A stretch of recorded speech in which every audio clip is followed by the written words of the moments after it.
Hello viewers, আসসালামু আলাইকুম। আশা করি আপনারা সবাই ভালো আছেন, আমিও ভালো আছি। আমি এখন কবিরপুরে এক সাইড, একটা গ্রাম, এখানে আসছি ঘুরতে। এই জায়গাটা খুবই সুন্দর। এই সাইডটা বর্ষাকালে পানি থাকে, তাই এখানে মাছ ধরে অথবা প্রচুর পানা থাকে। আর এই শীতকালে এই জায়গাটায় ধান চাষ করা হয়। আবার এই যে এগুলো হচ্ছে বেগুন গাছ, সবজি চাষ করছে।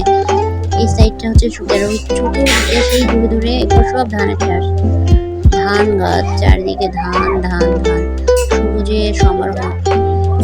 মনটা মনটা তো অনেক ভালো হয়ে যায় এখানে আসলে। মানে খুবই সুন্দর একটা নাইস প্লেস, চারিদিকে সুন্দর আর সুন্দর।